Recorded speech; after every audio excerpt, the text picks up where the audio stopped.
당하기 전에는 내가 그릇 행하였더니 이제는 주의 말씀을 지키나이다. 주는 선하사 선을 행하시오니 주의 율례들로 나를 가르치소서. 아멘. 어떤 기관에서 하나님을 믿지 않는 사람들을 대상으로 앙케이트 조사를 했습니다. 당신이 하나님을 믿지 않는 이유가 무엇입니까? 당신은 왜 하나님이 안 계신다고 생각하십니까? 라는 질문을 했습니다. 여러 가지 많은 대답이 나왔는데 그 중에 가장 많은 대답이 바로 이것이었습니다. 만일 하나님이 계시다면 왜 이 세상이 그토록 악이 많은 것입니까? 하는 대답이었습니다. 하나님이 천지와 만물을 창조하셨다면, 그리고 하나님이 이 세상을 통치하시는 분이시라면 이 세상이 왜 그토록 악이 관용하며 착한 사람들이 왜 그토록 고통을 당하는 것이고 이유 없는 아픔들이 왜 이렇게 이 세상에 많은 것입니까? 그래서 나는 하나님을 못 믿겠습니다. 라는 대답이었습니다. 사실 여러분, 이 질문은 하나님을 믿지 않는 사람들에게만 있는 것이 아니고 하나님을 믿는, 예수를 믿는 우리들에게도 때때로 드는 생각임을 부인할 수 없는 것 아니겠습니까? 그래서 저 사람 세상에 없었으면 좋겠다라고 생각되는 사람들을 호의호식하며 잘 사는 것 같고 꼭 필요한 것처럼 보이는 의로운 사람들은 삶을 빨리 마감하는 듯한 그런 느낌을 갖게 되는 것입니다. 그래서 우리는 때때로 하나님, 왜 이토록 악을 내버려 두시는 것입니까? 그리고 저렇게 착한 사람들이 왜 고난을 당해야 하는 것입니까? 하나님 앞에 항변하게 되는 것입니다. 그런가 하면 우리가 살아가는 세상에는요, 불합리하고 비합리한 일들도 많이 있습니다. 아프리카에서는 지금 이 순간에도요, 수많은 사람들이 죽어가고 있고요, 죄 없는 어린아이들이 많이 고통을 당하고 죽어가고 있습니다. 부족전쟁의 결과로 오랜 기근으로 잘못된 종교적인 신념 때문에 아이들이 고통을 당하고 있습니다. 그런가 하면 동남아에 있는 많은 어린아이들, 노동의 형잔으로 내몰려서 말할 수 없는 고통을 당하고 있지 않습니까? 동북녘에 있는 우리의 동포들은 어떻습니까? 장장 70년이 넘게 잘못된 체제 때문에 악한 지도자들로 인하여서 저들이 고난을 당하고 있지 않습니까? 그런 모습을 보면서 우리는 때때로 하나님이 계시고 그 하나님이 공의로우신 하나님이시라고 하면 어떻게 이런 일을 세상에 허용하실 수 있는 것입니까? 라고 하는 의문을 가지게 되는 것입니다. 미국의 찰스 템플턴이라고 하는 유명한 목사님이 계셨습니다. 빌리그레암 목사님과 쌍벽을 이루면서 미국 전역을 다니시면서 부흥회를 인도하시는 그런 분이셨습니다. 한때 그의 명성은 빌리그레암 목사님을 뛰어넘을 정도로 그렇게 명성이 자자한 목사님이셨다고 그래요. 빌리그레암 목사님의 절친한 친구이기도 하고, 빌리그레암 목사님보다 3살 많은 이분은 빌리그레암 목사님과 같이 유럽 전역의 전도여행을 다니면서 수많은 대학생들과 젊은이들에게 복음을 전한 그런 분이십니다. 그분이 복음을 전하면 수백에서 수천 명의 사람들이 그의 설교를 듣고 자리에서 일어나서 예수를 영접했다고 이제 그럽니다. 아마도 이분의 설교를 듣고 예수를 믿은 분들이 수만 명은 이를 것이다, 그런 이야기를 합니다. 또 이분은 뛰어난 설교가이기도 하셔서 그가 개척교회를 시작하자마자 교회당이 가득 차고 넘칠 정도로 굉장한 분이셨습니다. 그런데 그러던 이분이 어느 날 갑자기 자기의 신앙을 버린다고 발표를 했습니다. 나는 더 이상 목사도 아니고 기독교인도 아니다. 나는 성경이 말하고 있는 하나님을 믿을 수가 없다. 폭탄선언을 하고 신앙을 버리고 교회를 떠나버리고 말았습니다. 그 후에 많은 저작 활동을 통하여서 기독교 신앙을 공격하고 성경을 공격하는 참으로 충격적인 일이 벌어져 버리고 만 것입니다. 그리고 그는 그의 책에서 나는 하나님과 이별이라고 하는, 내가 기독교 신앙을 거절하는 이유라고 하는 이 책을 통해서 내가 왜 기독교 신앙을 버렸는가 하는 것에 관해서 설명을 했는데, 그는 라이프라고 하는 잡지에 실린 한 장을 보면서 그는 신앙을 버리게 되었다고 그렇게 이야기를 했습니다. 그 라이프라고 하는 잡지에 실린 사진은 어떤 사진인가 하면, 유난히 눈망울이 큰 한 흑인 여성이 수년 동안 기근으로 땅이 쩍쩍 갈라지는 사목의 한복판에 앉아서 2살쯤 되었을까요? 그의 아들에게 바싹 마른 자신의 젖을 물리면서 원망스럽게 하늘을 바라보는 그러한 사진이었습니다. 그 여인이 사는 땅에 수년 동안 기근이 들어서 흉작이 되었고 가뜩이나 가난한 이 백성들을 먹을 것이 없게 되었습니다. 한 2살쯤 먹은 그의 아들이 먹을 것을 달라고 칭얼거리자 이 여인은 아들을 들쳐업고 이곳저곳을 다닙니다. 아무리 다녀도 그에게 먹을 것을 주는 사람이 없었습니다. 들에 나가면 먹을 것을 구할 수 있지 않을까 들판으로 나가보았습니다. 그러나 들판에서 먹을 것을 구하지 못하자 아이가 너무나 배고파하고 목말라는 것이 애처로워서 나오지 않는 젖을 그에게 물린 것입니다. 아이는 힘없는 모습으로 어머니의 바싹 마른 젖을 빨다가 어머니의 품에서 그렇게 죽고 말았습니다. 그 여인은 눈물을 흘리며 원망이 가득한 눈으로 하늘을 쳐다보는 그 사진을 본 태플대 목사님은 하나님 당신 정말 살아계십니까? 당신이 계시다면 어떤 일이 세상에 벌어질 수 있습니까? 지구의 한쪽편에서는 너무나 먹어서 성인병이 걸리는 사람이 있고 썩어나가고 물건을 버리는 것들이 먹을 것을 버리는 것들이 너무나도 많고 지구의 한쪽편에서는 먹지 못해서 한 모금의 물이 없어서 배가 고파 죽고 말라 죽는 목말라 죽는 이런 사람들을 보면서 하나님, 당신이 하나님이면 당신이 살아계신 분이라고 하면 어찌 이런 일이 있을 수 있는 거냐고 외치면서 성경을 집어던지고 신앙을 버리고 그는 세상으로 나아가버리고 말았습니다. 여러분, 템플더 목사님이 아니라 오늘날 많은 사람들이 이런 이유로 실족하고 있고요.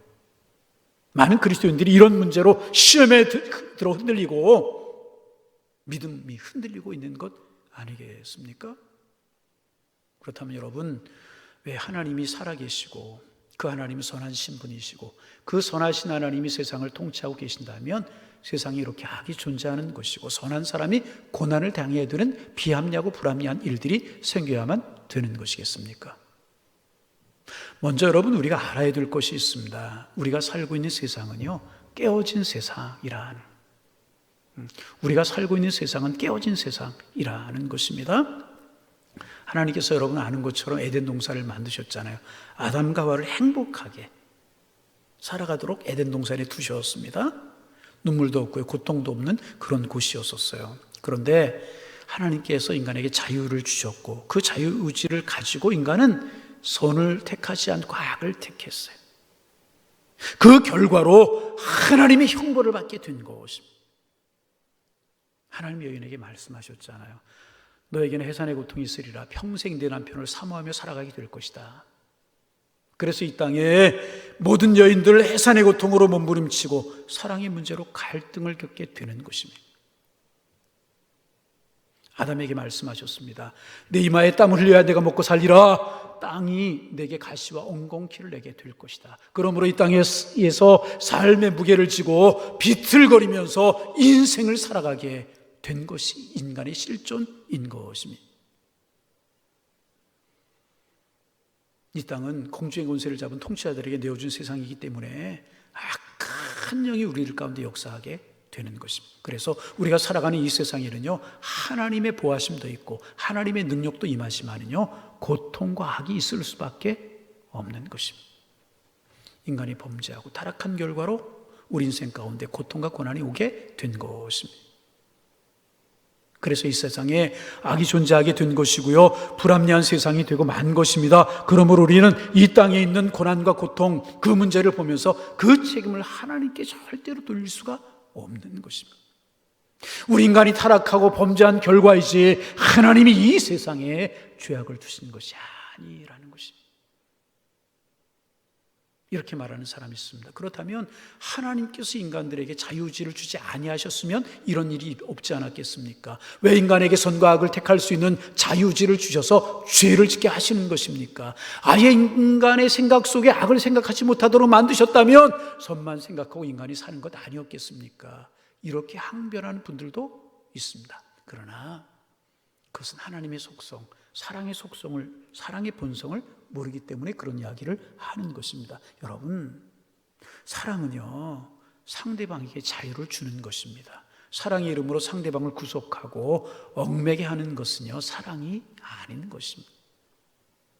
여러분, 여러분의 자녀가 있잖아요. 근데 자녀가 좀 삐뚤어져요. 가지 말라는 곳으로 가고, 하지 말라는 일하고, 보지 말라는 거 보고, 그렇게 말하지 말라는 거 하고 그래요. 그때 어머니 자녀 사랑해요. 자녀를 사랑하는 어머니 어떻게 하겠습니까? 가지 말라는 곳으로 갔다고 다리를 분질러 놓겠습니까? 보지 말라는 거 보았다고 눈을 뽑겠습니까? 하지 말라는 말이 있다고 그 자식이 혀를 뽑아버리겠습니까? 아니잖아요. 지금은 저렇지만, 저렇게 곁길로 가지만 언젠가는 회개하고 자기 발로 좋은 곳으로 갈 거야. 좋은 말 하게 될 거, 좋은 거 볼 거야. 악한 삶에 빠져 있을지라도 참고 기다리고 용납해 주는 것, 이게 부모의 마음 아니겠습니까? 그리고 이것이 사랑인 것입니다. 하나님의 마음도 마찬가지. 우리가 악한 일을 하고 그릇된 길로 나갈지라도 하나님이 기다리시는 것은 우리를 사랑하시기 때문에 그런 것입니다. 그러므로 인간은 하나님이 주신 자유를 가지고 때때로 선을 선택하기도 하지만 때때로 악을 택하기 때문에 이 악을 통하여서 이 세상의 고난이, 우리에게 고통이 우리 가운데 들어오게 된 것입니다. 아프리카에서 여러분, 생산되는 식량과 물을 합하면 아프리카에 있는 사람들, 동물들까지 자급자족할 수 있다고 그래요. 그런데 인간이 가지는 욕심과 더 가지려는 이기심 때문에 분배가 공평하게 이루어지지 않기 때문에 한쪽에서는 굶어 죽고 한쪽에서는 배불러 죽는 일이 벌어지고 마는 것입니다.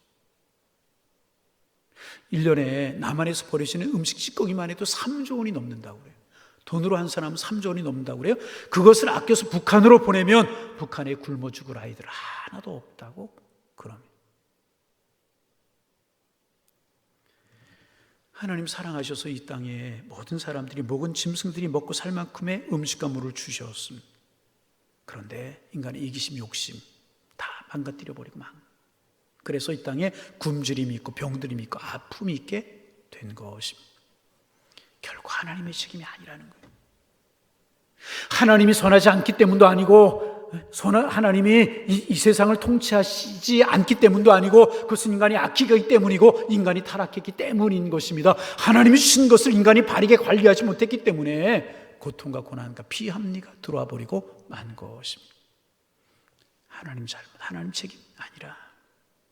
그러므로 고통을 당하고 고난을 당하고 피합리한 일이 우리에게 벌어지거든 왜 이런 고통이 있느냐 물을 것이 아니라 그 고통과 그 아픔을 보면서 하나님, 내가 주인입니다. 나의 책임입니다. 고백하는 것이 그리스도인들의 마땅한 행함이라는 것입니다. 그리고 이런 일이 다시 벌어지지 않도록 내가 나의 삶을 바꾸겠습니다. 고백하는 사람들이 그리스도인들이라는 것입니다. 그래서 C.S. 루이스라고 하는 학자가 이렇게 말했습니다. 하나님께서는요, 우리 인간에게 기쁨을 통해 속삭이신대요. 기쁨을 통해 속삭이시고 양심을 통하여 말씀하시지만 고통을 통하여서는 소리치신다. 다시 인간의 기쁨을 통해 속삭이시고요, 양심을 통해서 말씀하시고요, 고통을 통해서는 소리를 치신다는 거예요. 하나님 우리에게 고통을 허락하시는 이유는, 하나님 우리에게 고통을 주시는 이유는 그 고통을 통해서 말씀하시려고 하시는 하나님의 뜻이 그 속에 있어서 고통을 통해서 우리에게 깨달으라고 소리를 치신다는 거예요. 고통이 있으신 분이 있으십니까? 아픔 중에 있는 분이 있으십니까? 억울하다고 생각하는 일이 있으십니까? 삶이 너무나 힘들다고 생각하시는 분이 계십니까? 이 고통이 내게 왜 왔는지를 묻기 이전에 그것을 통하여 하나님에게 말씀하시는 것이 무엇인지를 찾아야 되는 것입니다. 미국에 예수님을 잘 믿고 신앙생활을 잘하는 젊은 부부가 있었습니다. 결혼한 지 10년이 되었는데 자녀가 없었어요. 아이 하나 달라는 것이 그들의 기도 제목이었습니다. 10년 만에 하나님께 젊은 부부의 기도에 응답하셔서 예쁜 딸을 주셨어요. 얼마나 예뻤겠습니까? 금이 오기야 눈에 넣어도 아프지 않고 행복한 나날을 보냈습니다. 그러던 어느 성탄절날 아침에 엄마 아빠가 이 아이를 데리고 교회 가려고 일찍 서두르는 중에 그만 사고가 나버리고 말았습니다. 엄마가 차고에 차를 꺼내려고 차를 후진하던 중에 뒤에서 놀고 있던 아이가 아장아장 놀고 있던 아이가 그 아이를 어머니가 보지 못해서 어머니의 차에 치여서 아이가 그 자리에 죽고 만 것입니다. 일찍 교회 가려고 서두르다가 그만 이런 끔찍한 일이 벌어져 버리고 만 것입니다. 울고 또 울었습니다. 울고 또 울었습니다. 이해할 수가 없었습니다. 하나님, 이 아이를 4살 만에 거두어 가시려고 하면 차라리 주시나 말지요. 내가 세상으로 놀러 가다가 아이를 죽였다면 내가 벌 받은 것이라고 하지요. 엄마가 아니라 다른 강도의 손에 아이를 죽게 했다면 내 마음의 짐이 조금이라도 덜 수 있으련만 내 손으로 자식을 죽였으니 하나님, 나는 앞으로 어떻게 살아야 되는 것입니까? 울고 또 울고 몸부림을 치면서 울었습니다. 여러분, 그렇지 않겠습니까? 몸부림 치면서 울었어요. 목사님이 신방으로 오셔 함께 우시다 가셔요. 장로님들이 오셔서 손을 붙잡고 아무 말도 못 하시면 무슨 말을 할 수 있겠어요? 뭐라고 설명할 수 있게? 그렇게 몇 날 며칠 울고 또 몇 날 며칠 웁니다. 그러나 그들에게는요, 하나님은 믿음이 있었어요. 말씀 속에서 해답을 찾았습니다. 오늘의 본문입니다. 주는 선하사 선을 행하시오니 주의 윤례로 나를 가르치소서. 고난당한 것이 내게 유익이라. 이로 인하여 내가 주의 윤례를 배우게 되었나이다. 이 말씀이 있는데 이 말씀이 가슴에 꽂히는 것 같아. 주는 선하사 선을 행하시오니 주의 윤례로 나를 가르치소서. 고난당한 것이 내게 유익이라. 이로 인하여 내가 주의 윤례를 배우게 되었나이다. 그렇구나. 하나님께서 알게 하시려고 하시는 그 뜻이 그 속에 담겨져 있구나. 자리에서 일어났습니다. 털고 일어나. 따지기 전에 무조건 하나님을 믿기로 작정했습니다. 마음이 회복이 되었습니다. 그리고 일어나 미국 전역을 돌아다니면서 자식을 잃어버린 부모님들을 모이게 해서 그들에게 간증을 합니다. 결혼한 지 10년 만에 예쁜 딸아이를 얻었습니다. 이것이 그 딸아이의 사진입니다. 얼마나 예쁩니까? 그런데 그 아이가 얼마 전에 교회 가려던 엄마 차에 치여 죽었습니다. 이해할 수가 없었습니다. 울고 또 울고 또 몸부림을 쳤습니다. 그러나 그런 고통 가운데 하나님께서 깨닫게 하셨습니다. 고난당한 것이 내게 유익이라 주의 윤례를 깨닫게 하나이다. 이 고난을 통하여 나는 더 깊은 하나님의 사랑을 경험했습니다. 주신 분도 하나님이시고 취하신 분도 하나님이십니다. 눈물로 간증하는 그들의 간증에 수많은 사람들이 하나님을 믿고 하나님의 섭리를 깨닫게 되었습니다. 자식을 잃고 갈등 중에 있는 부모들, 신앙 믿음 갈등 중에 있는 아버지 어머니들에게 잃어버린 신앙을 되찾아 주었습니다. 이들이 구명한 마크 부부라고 하는 부부 이야기인 것입니다. 딸을 잃어버리지 않았다면 평범하게 살았을 거예요. 그러나 그는 이런 말할 수 없는 고난과 아픔을 겪으면서 시리에 빠진 모든 부모님들을 하나님 앞으로 인도한 전도자의 삶을 살 수가 있게 되었다는 것입니다. 오늘 본문은 다윗이 그의 인생 말기에 기록한 글입니다. 고난당하기 전에 내가 그릇 행하였더니 이제는 주의 말씀을 지키었나이다. 고난당하기 전에 내가 그릇 행하였다니 이제는 주의 말씀을 지키게 되었다. 고난당하고 나서는 주의 말씀을 지키게 되었다는 것입니다. 여러분, 사실 다윗만큼 고난당한 사람이 어디에 있습니까?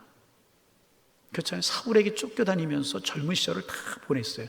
뭘 잘못해서 사울에게 쫓겨다녀야 되는 것이냐 말이에요. 젊은 시절을 쫓겨다니느라고 고생하며 젊은 시절을 다 보냈어요. 하나님 이스라엘의 왕으로 세우셨다고 하지만 왕은 되지 못하고 쫓겨다니며 젊은 시절을 다 보냈어요. 중년 시절은 행복했습니까? 이스라엘의 왕이 되었지만은 아내와 이혼을 하게 되잖아요. 밧세바. 그뿐입니까? 어떻게 하다가 보니까 밧세바와 미갈과 이혼을 하고 어떻게 하다 보니까 밧세바와 불륜을 저지게 되었잖아요.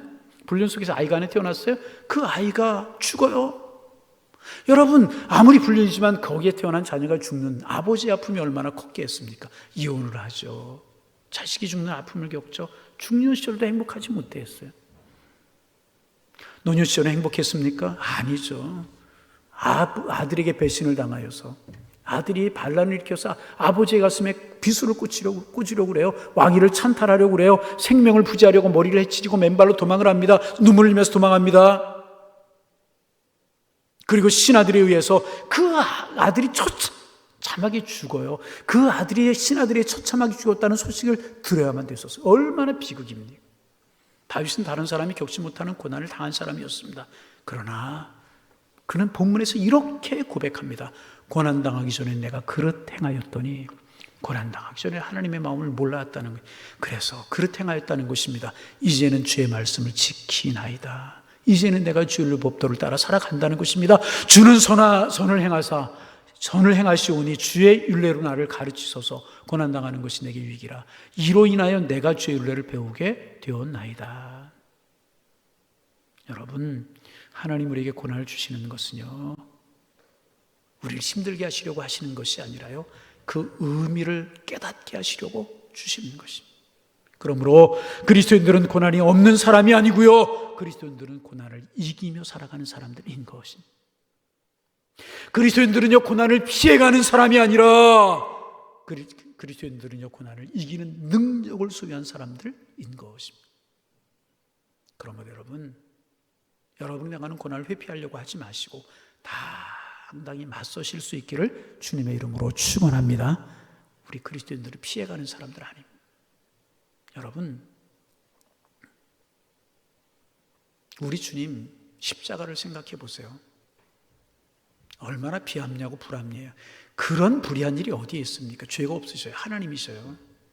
그런데 왜 낮고 천한 말구에 탄생하시고 인간과 똑같은 삶을 사시고 배신을 경험하시고 배고픔을 경험하시고 실패를 경험하셔야만 하셨습니까? 이런 비합리하고 불합리한 일이 어디 있어요? 왜 하나님의 아들이신 예수님께서 고난과 고통을 당하셔야만 되셨습니까? 왜 죄가 없으신 그분이 십자가를 지고 죽으셔야만 했느냐, 그 말입니다. 여러분, 왜 그렇습니까?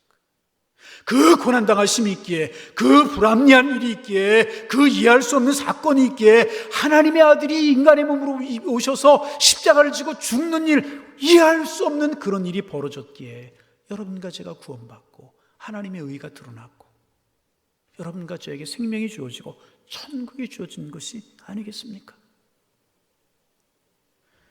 고난도 주님의 은혜 안에 있으면 축복이고요, 즐거워도 주님의 사랑 가운데 있으면 우리에게 은혜가 되고 복이 되는 줄로 믿으시기를 바랍니다.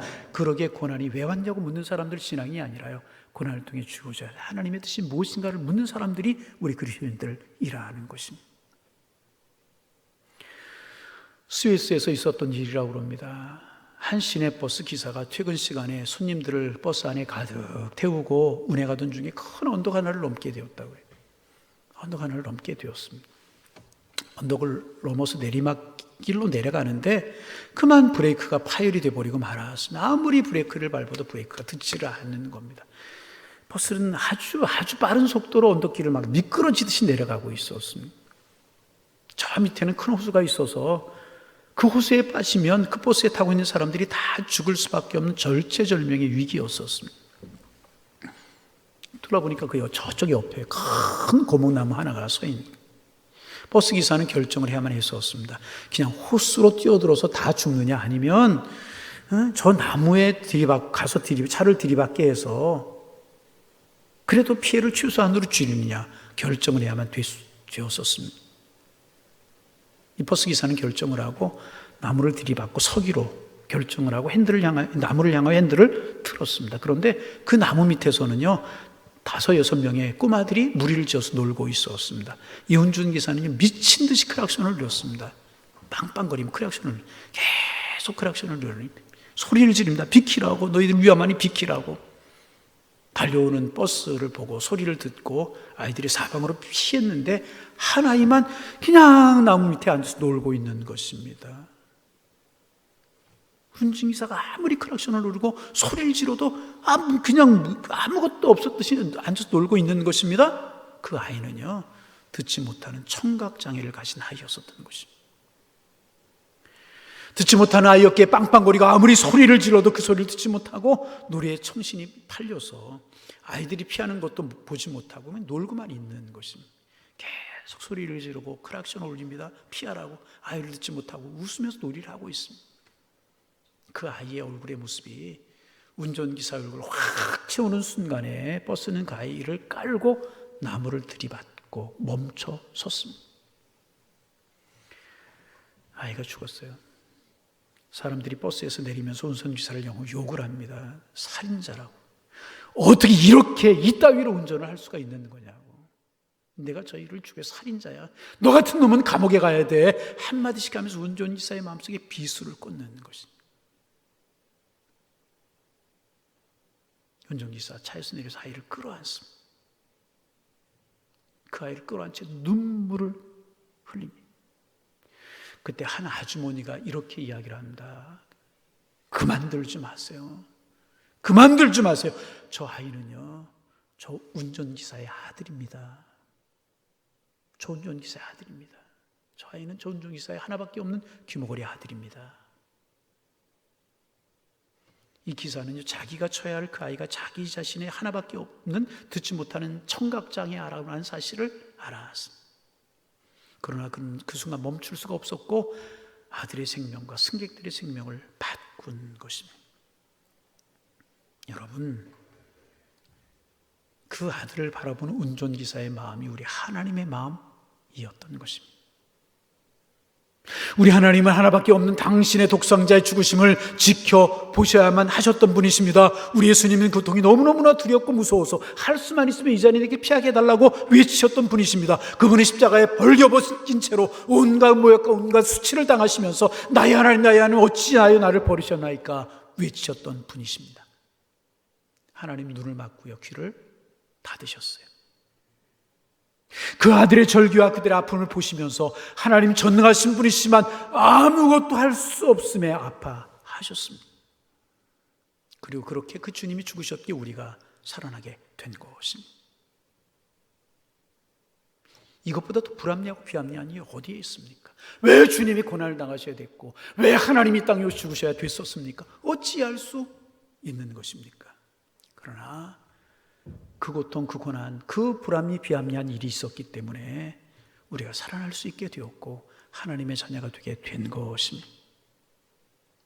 우리가 많은 죄가 있고 허물이 있음에도 불구하고 우리가 하나님의 자녀가 된 이유는, 하나님을 찬양할 수 있는 이유는 그분이 불합리한 십자가, 비합리한 십자가를 지시고 고난을 당하셨기 때문에 우리가 하나님의 자녀가 된 것 아니겠습니까?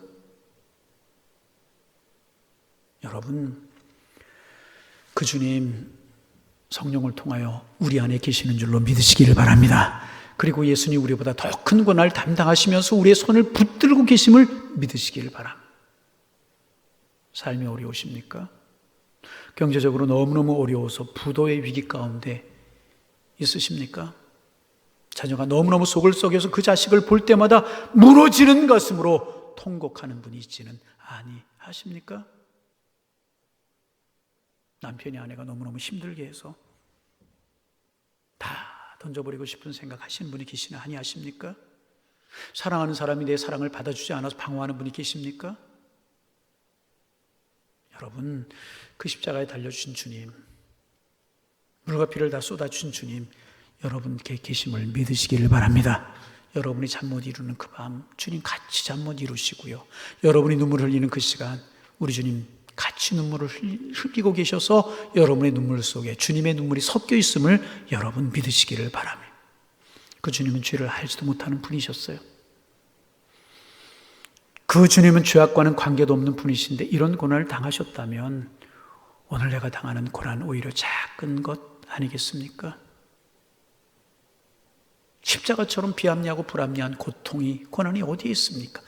그러나 그 고통과 고난이 있기에, 비합리 불합리가 있기에 우리가 하나님의 자녀가 되고 하나님의 뜻이 이루어지고 천국 백성이 된 것 아니겠습니까?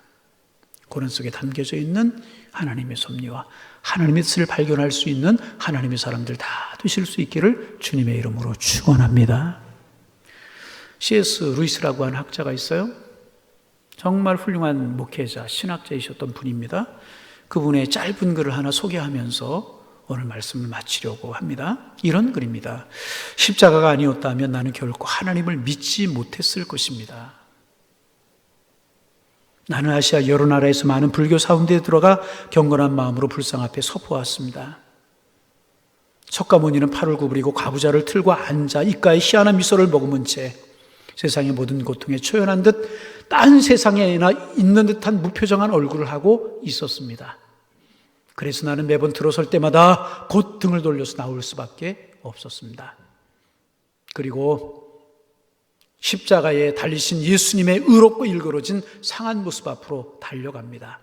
손과 발에는 못이 박혔고 등은 갈라졌고 사지는 뒤틀리고 이마에는 가시에 찔려 피가 흐르고 이마는 견딜 수 없이 타들어가 목마른 채 하나님 앞에 버림받고 어둠 속에 내던져진 그 모습. 내게 필요한 하나님은 바로 그런 분이십니다. 그분은 고통의 면책특권을 내버리셨습니다. 살과 피와 죽음과 눈물로 얼룩진 우리 세계 속으로 들어오셨습니다. 그리고 우리를 위해 고난을 받으셨습니다. 그분의 고난에 비춰볼 때 우리의 고난은 감당할 만한 것 아니겠습니까? 인간의 고통에 대한 의문 부호는 여전히 존재하지만 그 의문 부호 위에 우리 그리스도인들은 담대히 또 다른 부호를 찍습니다. 바로 하나님의 고통을 상징하는 십자가인 것입니다.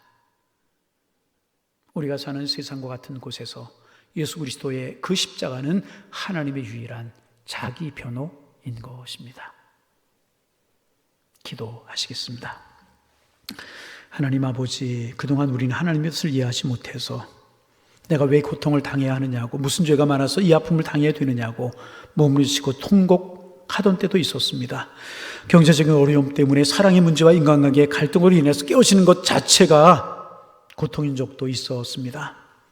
그러나 주님 이 시간 십자가의 주님을 바라봅니다. 주님이 이런 모든 고통과 고난을 십자가 앞에서 다 담당하셨음을 우리가 기억하고 그 주님이 당하신 고난 앞에 나의 고난은 너무나 작은 것임을 고백하며 주님의 고난 앞에 나의 고난은 죄악의 결과임을 고백하며 십자가 밑에 모든 것을 내려놓습니다. 이제 이런 고난이 왜 내게 있는 것이냐고 묻지 않게 하시고 이 고난을 통해 하나님에게 말씀하시는 것이 무엇이냐를 묻는 저희가 될 수 있도록 인도하여 주옵소서. 십자가를 바라보는 믿음의 사람들이 되게 하셔서 고난이 없이 해달라고 기도하는 사람들 아니라 고난을 이기며 사는 신실한 하나님의 사람들이 다 될 수 있도록 축복하여 주옵소서. 예수님의 이름으로 기도하옵나이다. 아멘.